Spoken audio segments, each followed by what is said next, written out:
Imagine a summer sky over Normandy that looks harmless. Thin clouds, heat shimmering above wheat, a breeze pushing hedgerow leaves like a sigh, until the ground itself begins to hum. A crew of 5 sits inside a steel giant known to friends and enemies by a single word: Tiger. Their tank carries the number 007, and its commander, Michael Wittmann, raises binoculars and sees a problem no ace can outshoot.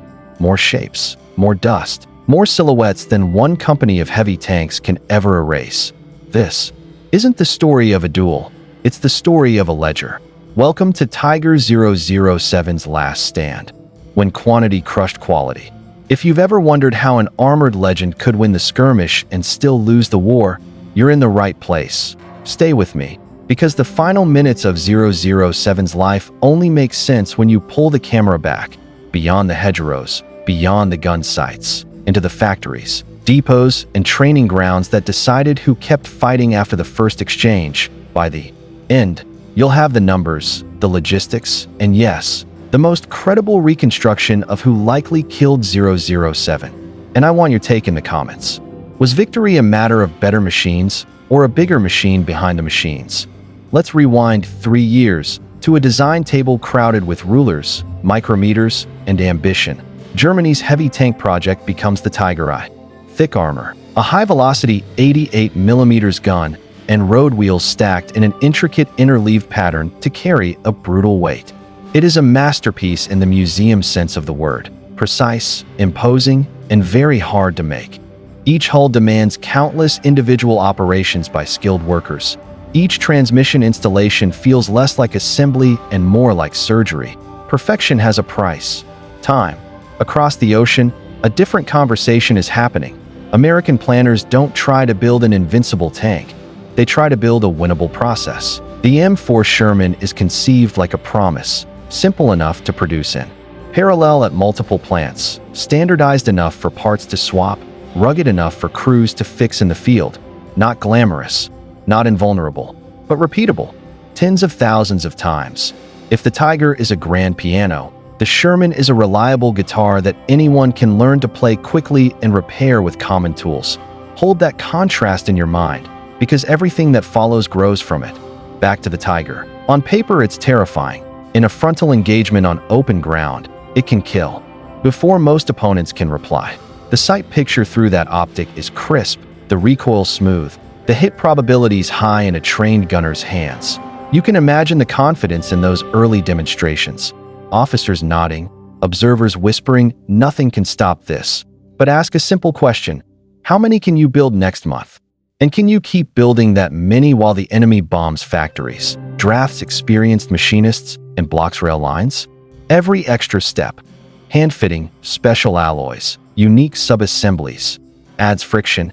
Every minute spent chasing perfection is a minute the other side spends shipping another crate of good enough. Meanwhile, the Sherman rolls into existence on a conveyor. The trick is not one genius factory. It's many plants producing the same creature, from Detroit to Grand Blanc to pressed steel car and beyond, with a design that plays nicely with the realities of mass production, welded armor instead of painstaking fits, engines you can service without exotic tools, a turret ring sized with foresight for later upgrades. It's not the best tank in a vacuum. It's the best tank for an arsenal. Now take this divergence and map it onto training. If your nation can spare hundreds of tanks for schools, you can do more than lecture. You can let crews drive until they know the sound of a happy gearbox and an unhappy one. You can let gunners spin real rounds, not just talk about ballistics on a blackboard. You can break things and fix them on purpose, because spares exist. If your nation cannot spare vehicles, you teach on diagrams and with mock-ups. You ration fuel, and you ship crews forward before muscle memory has set in. It isn't about bravery. It's about repetitions. Maintenance tells the same tale. Picture a Sherman in a muddy hedgerow lane. The crew radios for help. A maintenance team arrives, drops a transmission like a pit stop, and the tank is back by sundown. Tracks? Crews can change them on a verge with hand tools. Damage to armor? Weld on new sections. It's agricultural in the best sense. Practical, standardized, forgiving. Do the same scene with a Tiger, and you discover the hidden tax of complexity. Need to reach a buried wheel? Remove several others first. Transmission swap? That's a crane, a specialized team, and real time. It can be done. German mechanics were good, but every hour your heavy tank sits is an hour the enemy's adequate tank is back on the line. All of this matters when we return to Normandy, because a heavy tank doesn't just need ammunition and a driver, it needs a nation behind it. Factory schedules, rail cars, standardized parts, tanker training pipelines, recovery vehicles, and fuel, rivers of fuel. In the first days after the landings, Allied units push more and more Shermans into the Bocage, and the logistics machine that fed those tanks begins to show its muscle. Trucks flow from the beaches, depots fill, replacement tanks wait in fields like green orchards. When a Sherman burns, the loss hurts. But it doesn't halt. The promise holds. Another one is coming. Numbers? We'll build to the full picture later, because I want to keep you with me for the reveal. But here's a taste. Germany builds Tigers by the thousand. Barely. The United States and its partners turn out Shermans by the tens of thousands.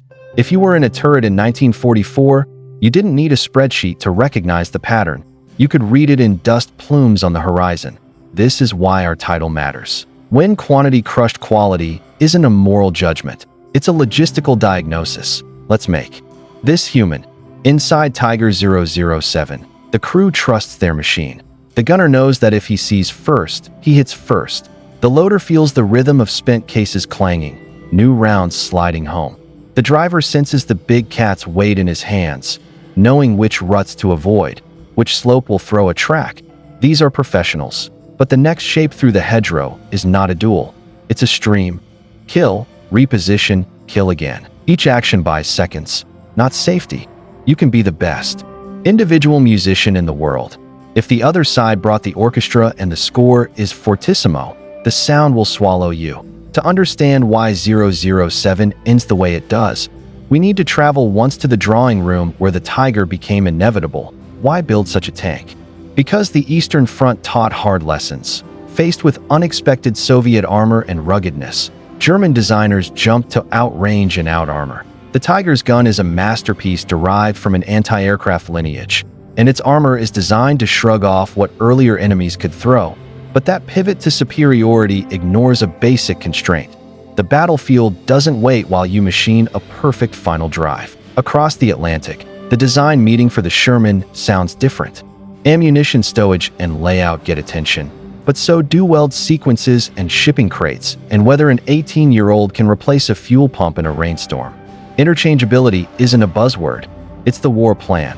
A tank you can build in many places, ship in many ways, and service in many conditions beats a tank that dazzles in trials, but ties itself to special tools and special people. I want you to keep watching, because the payoffs at the end hinge on details we'll collect along the way. How many gallons per mile each tank drinks, how many hours of maintenance each hour of movement costs, what it takes to haul a disabled giant off a road under fire, and how quickly a knocked-out vehicle can reappear with a new crew and a fresh coat of dust. We'll also walk the ground of 007's last day and weigh the evidence about the shot that finished it, British or Canadian, using the most careful official records available. Don't skip that, it's coming. Before that, a quick stop inside the factories, because steel remembers where it was born. In Germany, heavy tank production concentrates in facilities that demand craftsmanship, exacting tolerances, precise heat treatment, unique subassemblies. Skilled workers sign their names inside components no one will ever see. Pride runs high. Output does not. In America and Canada, buildings the size of small towns hum around the clock. The secret isn't genius. It's organization, parallel lines, modular subassemblies, predictable workflows, and a workforce trained to do one step right, then the next. This is not to say the Sherman is perfect. It's not. In some matchups, especially early against heavy German armor at longer ranges, the Sherman is outgunned. Crews improvise, doctrine adapts, versions upgrade, better ammunition, specialized variants, bigger guns in certain models, and allied adaptations. But the core story never changes. The power isn't just the tank. It's the ecosystem that makes more tanks, fixes them, ships them, and staffs them without pause. Put that beside the Tiger's ecosystem. Every time a heavy unit moves, it burns extraordinary fuel. Every time one breaks, recovery is monumental. Every time one is lost, the replacement journey is measured in weeks, not days. By late 1944, fuel shortages mean even training suffers. New crews arrive at the front having met their tanks only briefly.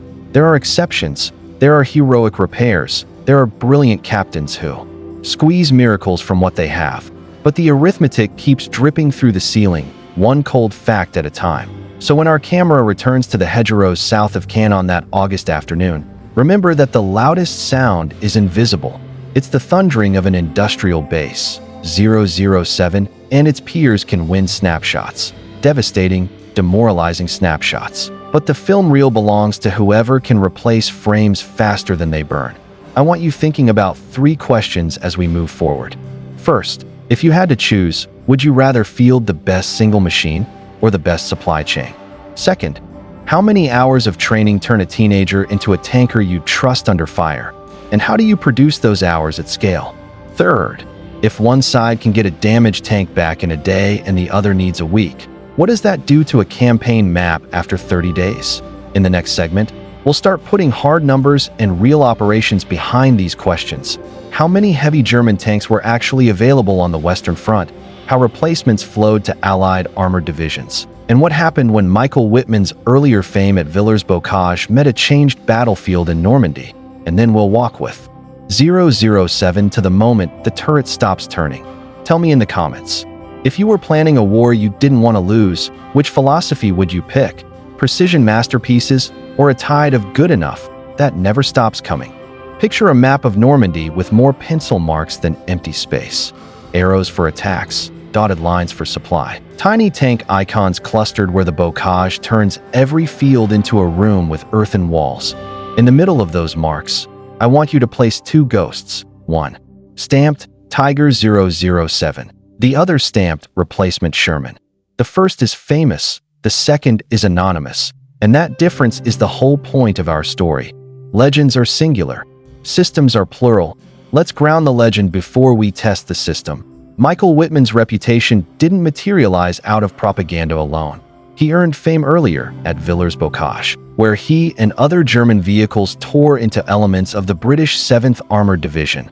That matters because it sets in expectation for 1944. If a Tiger can do that there, why not again, anywhere? The answer is that a battlefield isn't just geography. It's logistics, timing, fuel, maintenance, and how many crews have practiced the same drill 1,000 times. After D-Day, the Western Front becomes the world's largest demonstration of how those hidden variables decide the visible ones. Roll into a factory with me.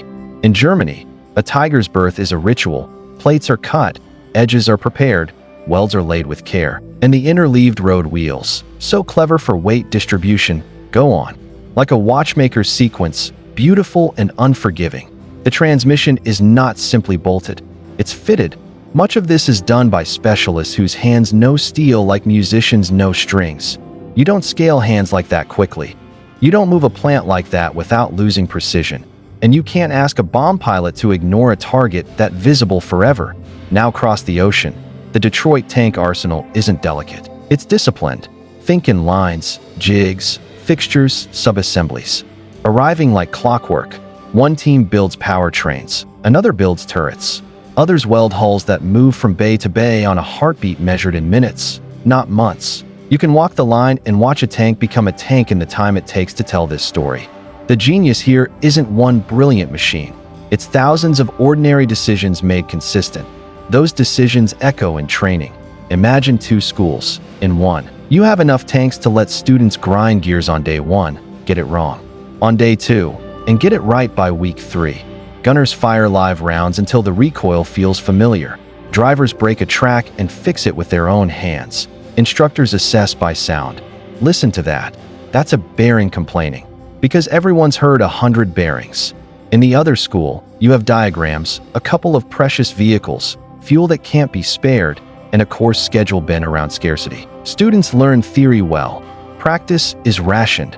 No one is less brave. 1. Cohort is simply more rehearsed. Maintenance turns those rehearsals into survival. Picture a Sherman limping to a verge, turret parked at safe traverse, crew dismounting to guide a wrecker back under cover. Within hours, a transmission swap is done, a fresh track is pinned, or, if the hull is too far gone, the crew signs for a new ride. New might mean a tank that was knocked out yesterday, recovered, patched, and sent back into the queue. The point is velocity. If your forward repair teams and depots can turn chaos into inventory fast, your units don't bleed strength. They circulate it. Try the same thought experiment with a Tiger. The wrecker you need is rarer. The tow is heavier. The parts are fewer and farther. The job list is longer because complexity adds steps. You can absolutely make a miracle. German maintenance troops did. But miracles have a cost. Time, tools, people, and luck. In a campaign where every day measures a push across another hedgerow or through another town, time itself is a weapon. Fuel is a weapon, too. And it doesn't care how accurate your gun is. Imagine pouring gasoline into a map. How far does a column go on what you have in the barrels? Every mile a heavy tank travels drains a ration that could have fed 3 or 4 good enoughs. Multiply that by a battalion, by a week of maneuvers, by bad roads after rain, and you start to feel the invisible noose. The more magnificent your machine, the more it asks of a supply train that's already dodging aircraft, missing bridges, and cannibalizing trucks for parts. That's why the Allied truck convoys matter so much. A supply system that runs day and night is not glamorous, but it is the reason the front line doesn't stall for want of gasoline, oil, and rounds. Think about what that means for a tank crew's mindset. If you expect that every engagement you survive will be followed by ammunition, fuel, and perhaps a replacement vehicle by tomorrow, you fight knowing that retreat isn't the end of your offensive capability. If you expect that every engagement you survive will be followed by a wait, a shortage, and perhaps an order to conserve, you fight under a different kind of pressure. Bring that pressure back to 007.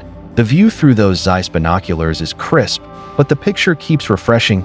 New silhouettes, fresh dust trails, the unmistakable outline of yet another medium tank emerging from a lane you've already swept this hour. The loader's arm doesn't tire. Your ammunition does. The driver's patience doesn't waver. Your fuel does. The calculus is not kill to kill, it's kill to time. How many minutes of effect can a handful of heavy tanks deliver before the river of replacements fills the same ground? The answer, in Normandy, is always fewer than you hoped.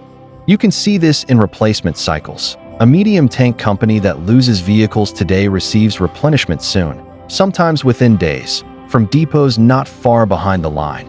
A heavy German company that loses vehicles today starts a clock measured in rail schedules, availability of special flat cars, intact bridges, and whether the next manufacturing batch can spare its place in some other unit's desperate priority. A nation can surge when its factories are safe and standardized. It can't win. There's scattered and sleepless under-air raid sirens. And then there's the human cost hidden in those cycles. When a Tiger is lost, a rare crew is often lost with it. Men whose training took months that the army doesn't have anymore. When a Sherman is lost and the crew survives, those soldiers walk to a depot, draw another tank that works like the one they left, and go back to work. Standardization isn't romantic, but it turns tragedy into a detour instead of an ending. I know some of you want the hard counts. How many tanks of each type? How many factories? How many gallons per mile? And we'll get there. But let me keep you inside the story a little longer, because the numbers mean more when they sit next to people. Picture a German mechanic with a replacement transmission on the ground and no crane. Picture an American tech sergeant sliding a new powertrain into a Sherman with a routine born of repetition. Picture a German training officer with 4 heavy vehicles and a long roster. Picture an Allied instructor with rows of medium tanks and the luxury to let students fail and fix it. Those pictures build to our title not as rhetoric, but as reality. Quantity isn't just a count of hulls, it's a count of chances. So how did we arrive at the day when 007 burns? Partly because earlier successes taught the wrong lesson, that the right crew and the right machine can reverse a bad situation by shock. Sometimes they can, often they did. But the enemy evolved while the legend grew. Tank-destroying guns appeared in more hands. Medium tanks carried better ammunition. Air support called by radio found you if you stayed in one place too long. And the Allied answer to every loss was the same. Send another unit forward, then another, then another. That's not bravado. that's budgeting. Let's step briefly to Villers-Bocage again. It was a smaller stage with a clearer line of sight between a tiger's strengths and enemy vulnerabilities. In the weeks that followed, the Allies reorganized, adapted tactics to the Bocage, and tightened a logistics machine that made their armored spearheads more persistent.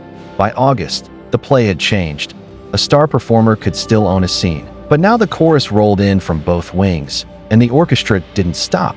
If you were in 007, this is what you saw. Opportunities and limits colliding.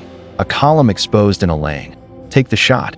A flanking move. Counter it. A lull. Move positions.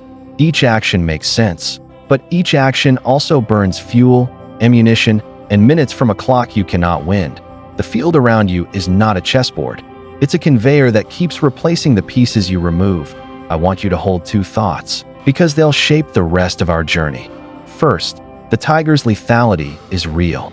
Dismissing it is lazy. Second, lethality doesn't equal endurance. Confusing them is fatal. The side that endures decides when to fight again, where to concentrate, and how quickly to patch a loss into the next attack. That is what quantity means on a real battlefield. Not piles of junk, but layers of redundancy. In our next stretch, we'll start stitching numbers onto this fabric. We'll look at production totals and peaks. How many heavy German tanks were actually present in Normandy at any given time, what Allied replacement depots held, and how the fuel math skews every plan a heavy unit makes. We'll also walk, step by step, through the final day of Tiger 007, what it saw, what likely hit it, and why the debate over the exact gun and unit matters less to our title than you might think. Keep watching, because the strongest proof of when quantity crushed quality arrives not as a slogan, but as a timeline. Now let's put numbers on the table, because our title isn't a metaphor. It's an audit. Start with production. Heavy German tanks like the Tiger I appear in the low thousands overall, with the Tiger II adding only hundreds more before war's end. By contrast, the M4 family rolls off lines in the tens of thousands, even if you prefer to argue over exact figures in the comments. And yes, I read them. The shape of the curve never changes. One program is artisanal, the other is industrial. Why does that matter on a Tuesday in Normandy? Because production creates behavior. If your army expects a steady flow of replacements, it can rotate units aggressively, trade equipment for ground, and push tempo even after a bad day. If your army expects a trickle, every hull becomes a treasure. You don't take the same risks with treasure. Walk with me into two depots. The first is Allied. Rows of medium tanks parked in neat lines, engines ticking as they cool. Recovery vehicles dropping off yesterday's casualties for triage, reparable here. Right off there, cannibalize this one to return two others to the line. Crews arrive, sign for a familiar layout, and go back forward with a machine that behaves like the last one. The second is German. Fewer hulls, more paperwork, a parts shelf that depends on rail lines threatened from the sky, a waiting time that lengthens each week. Both depots are professional. Only one has inventory that behaves like a tide. Fuel magnifies the gap. A heavy tank moves like a rolling refinery bill. A medium tank drinks less for the same mile of progress, which means your truck columns can feed more vehicles with the same number of cans. Scale that across an army, and you discover that logistics is not a side quest. It's the main story. A fighting vehicle that is good enough per mile, per hour of maintenance, and per crate of spares ends up present more often where it matters, at the next decision point. Training follows the same math. If you can allocate large numbers of complete, running tanks to schools, you can afford to teach by doing. Live gunnery, rough terrain driving, real maintenance under time pressure. Students graduate with muscle memory. If you can't spare vehicles or fuel, you lean on diagrams and limited seat time. The difference shows up under stress. A crew that has changed a track in the rain will change a track in the rain. A crew that has only been briefed will learn while shells are falling. Operational readiness is where all these lines intersect. Medium tank. Battalions supported by well-stocked maintenance companies report the kind of availability that keeps tempo high.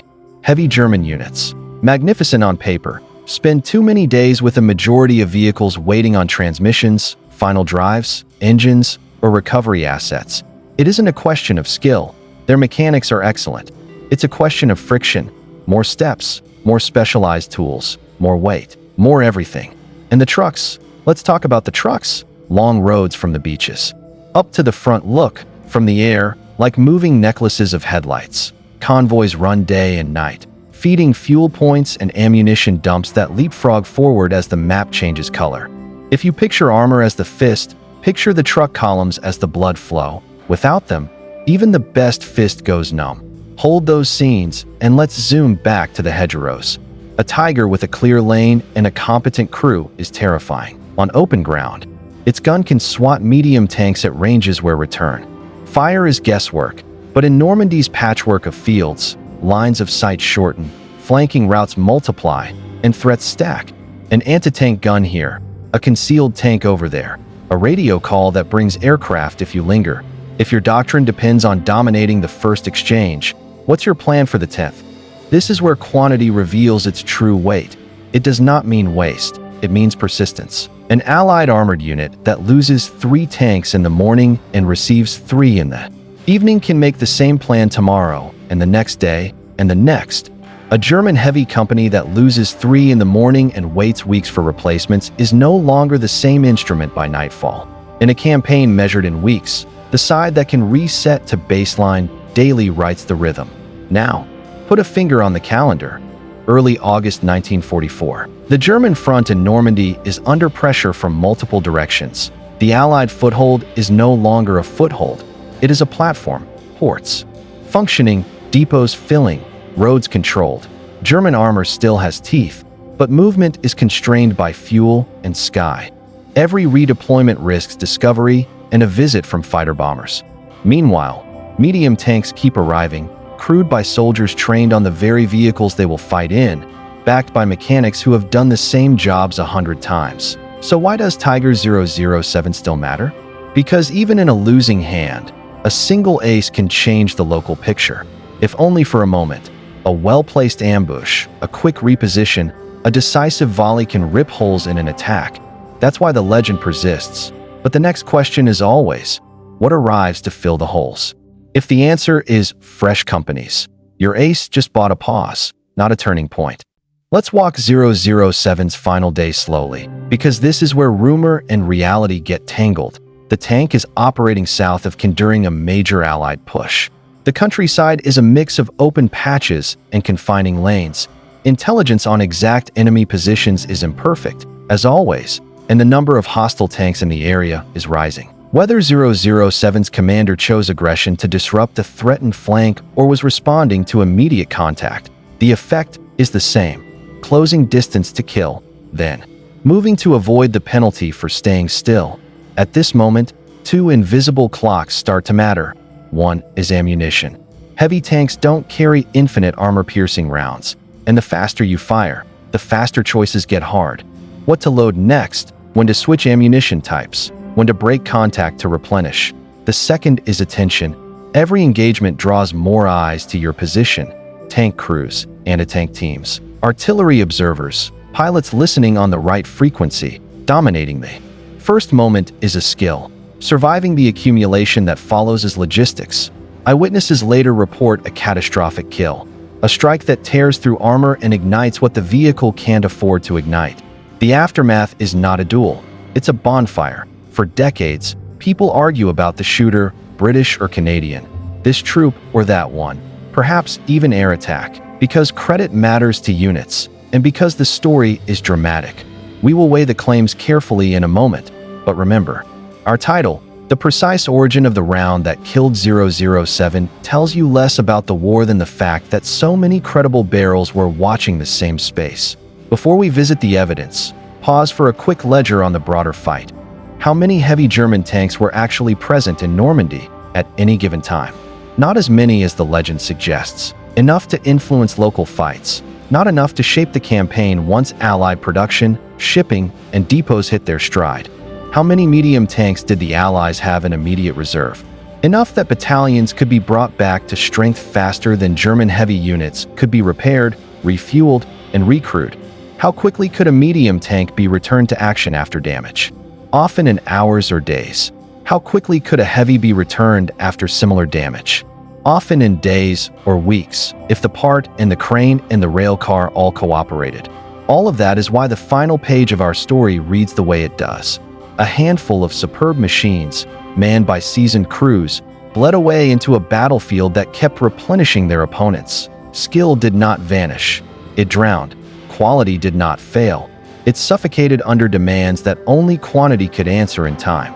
Now, the question you're waiting for: who shot 007? Competing claims center on Allied tank units equipped with a high-velocity gun that could do the job from realistic Normandy ranges. Some British accounts point to a Firefly team with a gunner whose day at the office became famous. Canadian accounts point to their own Firefly crews moving on a different axis. Air attack was proposed in early tellings, but later evidence makes that unlikely for this specific kill. Each claimant has maps, timings, and after-action reports that seem to fit, until you overlay the chaos of combat. Dust, smoke, misidentified landmarks, clocks not synchronized, memories recorded after adrenaline drains. I'll take you through those claims step by step in the next stretch and show you what the best curated official sources say. You'll see why some historians lean toward one unit, why others argue for another, and where the evidence narrows the field. Most importantly, you'll see why. For our title, the identity of the shooter is the epilogue, not the plot. The plot is the fact that multiple well-supplied, properly trained crews with the right weapon were present to take the shot at all, and that more would have been along shortly if the first miss had been a miss. Before we turn that page, I want your brain primed for a final comparison that unites everything we've covered: per tank excellence versus per day effect. If a heavy tank can win a duel in the morning but can't be replaced when lost, and a medium tank can lose a duel in the morning but be replaced by afternoon, which side controls the calendar? Which side shapes tomorrow? That is the hinge on which 007's last stand swings. In the next segment, we'll lay down the map, the unit positions, the timings, and the weapon capabilities relevant to 007's final action. We'll compare the British and Canadian claims head-to-head, highlight what contemporary documents actually say, and explain why air attack doesn't fit the physical evidence found at the site. Then we'll tie it all back, cleanly, completely, to the only conclusion that matches both the data and the ground. When quantity shows up on time, quality runs out of time. Lay the map flat on the table. South of Caen. Names you can trace with a finger: Cintheaux, Gomsnil, Saint-Aignan de Cramesnil. Operation Totalize is in motion, Allied armor pushing hard, German counterblows trying to bite the spearheads. In that corridor of fields and hedgerows, multiple Allied tank troops with long-barreled Fireflies are watching lanes where a heavy enemy could appear. When Tiger 007 enters that picture, it does not meet a lone opponent. It enters a cone of overlapping sight lines. Two credible Allied claims will matter for you and me. On one axis, a troop from a British regiment equipped with a 17-pounder Firefly, hull down among orchards and field edges, with fields of fire toward the Caen, Falaise Road. On a nearby axis, a Canadian troop, also with a Firefly, covering approaches from a slightly different angle. Both are close enough for a killing shot. Both are trained to wait for the right aspect. Both are in communication with formations that can feed them ammunition and replacements without drama. That is quantity as presence. Several right guns in the right place at the same time. Now, about the old air attack story. Early retellings floated it because rocket-armed fighter bombers were everywhere in Normandy. But when you put the wreckage against the record, the picture changes. The physical damage described at the site, catastrophic internal detonation following a clean armor penetration, fits. A high-velocity anti-tank round, not a rocket blast. Operational logs for the relevant time window don't confirm a rocket strike on that exact vehicle, and the penetration style isn't what you expect from a downward-fired rocket. The simplest explanation, the one that matches the ground, the timing, and the damage, is a 17-pounder doing exactly what it was built to do. So who's 17-pounder? Here's where dust and adrenaline blur the edges. British accounts place their Firefly troop in position with a clear traverse toward German armor advancing near the road, reporting multiple Tigers knocked out in quick succession as targets presented side armor. Canadian accounts place their Firefly on a different line of sight, engaging Tigers moving into a killing zone from the flank. Watches weren't synchronized, smoke hid landmarks, and after-action reports were written under pressure. That's why serious historians can argue either way with a straight face. You can, too. Tell me in the comments which case you find stronger and why. But don't miss the larger point that our title keeps drilling home. The reason this debate exists at all is because there were enough trained crews with the right weapon in enough places to make multiple credible claims. Quantity did not mean amateurs. It meant coverage. It meant that if the first gun missed, the second might not. If the first tank was knocked out, another crew took the next shot. The Allied machine didn't rely on one hero with one perfect angle. It layered competence until the odds broke. Step back from the hedgerows and look at the ledgers. Heavy German tanks available in Normandy. Meaningful locally, insufficient strategically, medium Allied tanks, and specialized gun tanks available. Plentiful, with reserves staged just behind the front. Maintenance throughput. Medium tanks cycling from damage back to duty in hours or days. Heavy tanks often trapped in a queue measured in days or weeks. Fuel allocation. Medium forces living within the means of a road network that trucks could sustain. Heavy forces living on rations that got tighter as bridges fell and skies stayed hostile. Every one of those lines tilts the same way. Now translate those lines into human minutes. A crew in a Firefly that has practiced gunnery with its own gun, that has rehearsed crew drills until the loader's hands are automatic and the commander's fire orders are reflex, will use its first shot well. A troop that has done this repeatedly will coordinate arcs without needing a pep talk. A squadron that has relief and resupply on call will stay in the fight longer because fatigue isn't the end. The next troop rotates forward. None of that diminishes the skill of the German crews facing them. It explains why skill alone wasn't enough. Bring the camera back to 007. The sequence that ends in a fireball starts, most likely, with a moment of exposure. A traverse, a move between bits of cover, a silhouette that offers side armor to a patient gunner. The round that matters doesn't need to be theatrical. It needs to be placed. Penetration, spall, ammunition cooks. What follows is as sudden as it is final. In the silence afterwards, you can almost hear two things: the crackle of burning paint, and, far away, the persistent rumble of trucks bringing more fuel, more shells, more medium tanks forward. Quality just met calendar time and ran out of both. Here's the connective tissue many overlook. Even if 007 had survived that particular shot and withdrawn to rearm, what then? Fuel had to be found. A safe route had to be secured. The unit had to avoid aircraft. The next engagement would come with less ammunition than they wanted and fewer sister tanks than they needed. On the other side, the medium tank unit that lost a vehicle today sent a message to the rear and expected the line to be whole again soon. Same doctrine tomorrow. Same tempo tomorrow. That's how campaigns, not skirmishes, are won. Let's tally the invisible advantages one more time before we reach our verdict on the shooter. Interchangeable parts mean a depot can turn 3 wrecks into 2 runners by nightfall. Standardized controls mean a replacement crew can slide into an unfamiliar hull and feel at home. Fuel discipline means your operational day is not dictated by a tanker truck that never arrives. A road net you control means your recovery teams don't die trying to fetch a disabled tank. None of those are cool stories. All of them are why the cool stories end the way they do. And because I promised you a clean look at the claims, the British case assembles positions, arcs of fire, and a sequence of kills that line up with where 007 burned. The Canadian case assembles its own map and timings that place a Firefly with the right shot at the right moment. Both are supported by official documents and veteran testimony. The air attack theory, while famous, does not survive contact with the physical evidence and the records. If you press me for a balance of probabilities, I'll tell you where I lean in a moment, and exactly why, but I want you to arrive there with me by weighing the same kinds of sources the best museums and archives lean on, because the last twist in our story isn't who fired, it's what that answer means. If a British gunner did it, the significance is that a trained crew with a standardized vehicle and a mature supply chain was in position to punish a momentary exposure. If a Canadian gunner did it, the significance is identical. In either case, a single irreplaceable Tiger met a network designed to make any one loss replaceable. Hold that thought. In the final stretch, we'll render the verdict on 007's killer as carefully as the sources allow, then widen the lens one last time. Production totals, maintenance hours per hour of operation, fuel burn per mile, training hours per crew, and turn those numbers into one plain English sentence that answers our title. Then I'll ask you for something specific in the comments.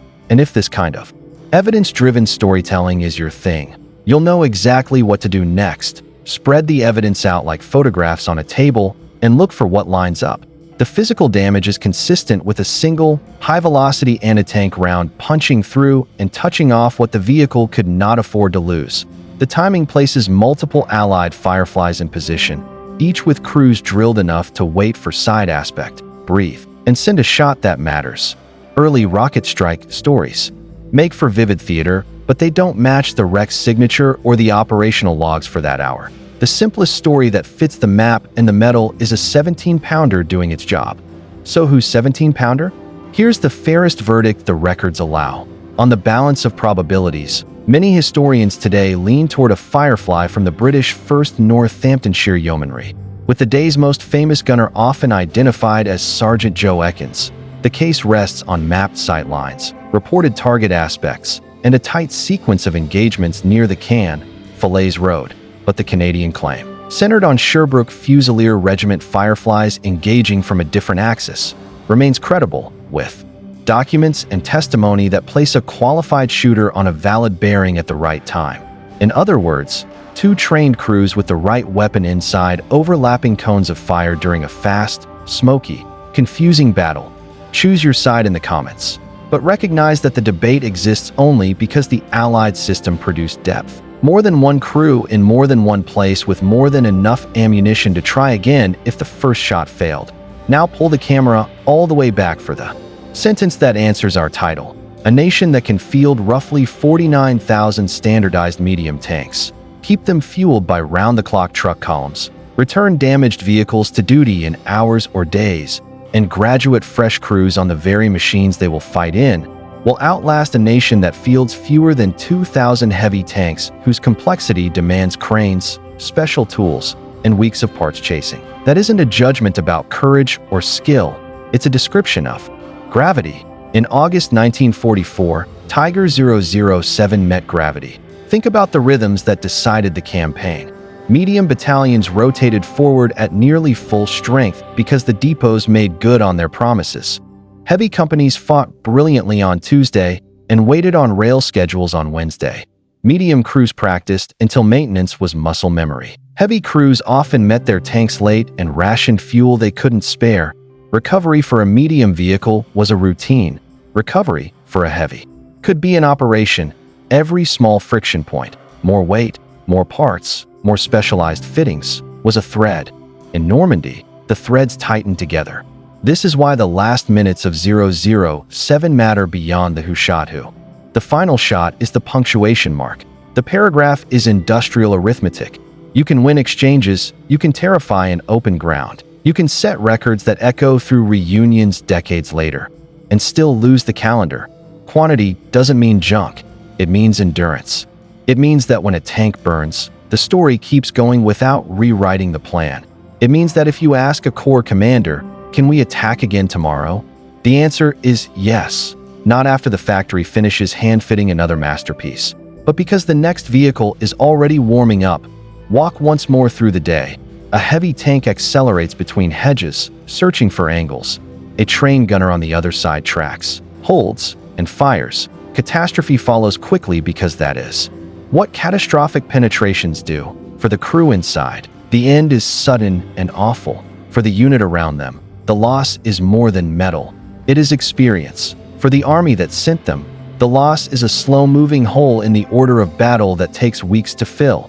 And for the opponent, the replacement cycle starts before the smoke clears. That asymmetry, not a single duel, won the ground.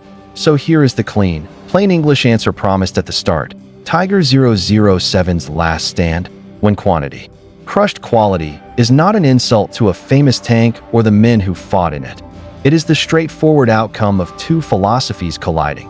One prized engineering perfection and produced too few. The other prized repeatable sufficiency and produced enough. Enough hulls, enough parts, enough fuel, enough trained hands to keep hitting play after every pause. On that kind of battlefield, excellence wins moments. Abundance wins months. I want to hear from you. If you had to equip an army you loved, Which lever would you pull harder? Masterpiece machines in limited numbers, or a vast, reliable ecosystem of good enough vehicles that never stops flowing? And where else in history do you see this same equation play out? At sea, in the air, or even in the factories themselves? If you enjoyed an evidence-driven story told at human scale, tap like. It really helps this channel reach more curious minds. Subscribe for deep dives into the arsenal of democracy, recovery and repair at the front, and the training pipelines that turn teenagers into crews. Ring the bell so you don't miss the next episode, where we follow a single tank from factory floor to frontline and measure every mile it travels in fuel, parts, and hours. And drop your verdict below. British Firefly or Canadian Firefly? Tell me why, and tell me what you want me to investigate next.